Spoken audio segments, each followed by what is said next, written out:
we are in the kitchen this Friday with the one and only Chef Mark Schickman. How are you? Great. It's great to be here. I am so excited to have you back. So I guess, we have Labor Day quickly approaching. Yep. So what kind of recipe have you whipped up you know today? what? This is very simple because Labor Day should be simple. It's a day you should really take it easy. But as the hot days of summer wind down, we're going to turn up the heat a little bit with this because we're going to do what everybody probably likes to do the most on Labor Day or any holidays, hot dogs on the grill. We're going to do this recipe. I wrote this recipe so you can do it indoors or outdoors because if it rains, you got a skillet. So, that's right. But what I've done is I've taken kind of an American cuisine, a little Mexican cuisine. I'm going to make a Pico de Gallo, which is a very fresh tomato and onion type salsa. It's not a full-on salsa. And then I've got some andouille sausage, I've got some hot dogs, I've got some all beef hot dogs, and I've got a little bit of Cajun seasoning that we make from scratch. So this is in the recipe.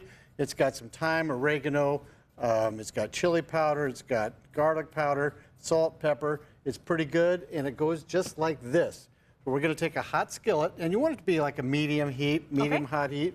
We're going to add some oil to that because for these dogs, we're just going to roll them in the skillet. And we're going to take some of this nice Cajun seasoning. We just throw that on a plate. And then we take our dogs. Which kind of dog would you like?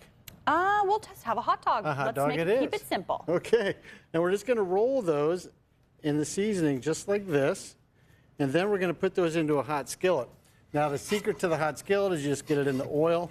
And it doesn't matter if the seasoning kind of falls off of it because it's okay. It's going into the oil. And all we do is you just let that sit and brown, and we just kind of roll it back and forth. So it's a real easy process. And while we're doing that, we're going to make the Pico de Gallo. Yes. Now, the Pico de Gallo is made fresh, and it goes together so easy. The big thing about this dish is you just got a lot of chopping to do. So we're going to, and I modify this a little bit. Typically, a Pico de Gallo just has yellow onion. I like to use a little red onion and sweet onion because it really gives it a nice flavor profile. So we're going to add equal amounts of tomato and onion. And if you'd be so kind as to hand me that red onion over there. Of course. We'll go ahead and dump that in there. We'll add our garlic in there. Now, garlic is not typically in the recipe, but I like it because it's very nice and adds a good full-bodied flavor. Love it. We got fresh cilantro, and then we got fresh lime, salt, and pepper, and that's all there is to this, and you mix it up. It's good for 3 days in the fridge. Just want to make sure that you keep it covered. Love it.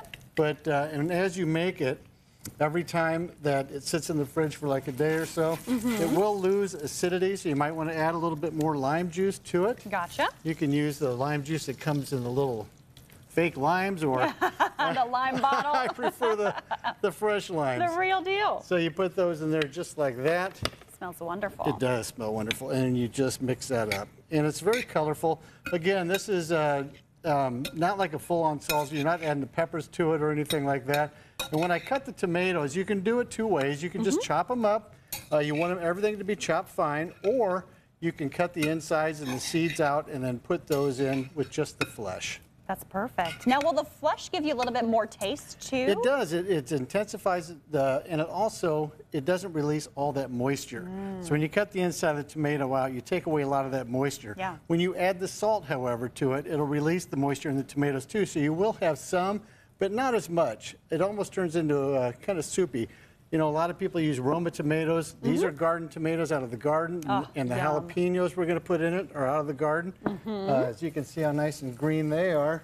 And you can turn up the heat however you like, if you just like a little or a lot. Perfect. Well, we will finish mixing that together. We'll get our hot dog ready, put it on a bun, and we'll come back for a taste test. But before we do that, we're going to check in with our meteorologist, Molly Naisland, who's going to give you her full weather forecast and what you need to know for your Labor Day weekend.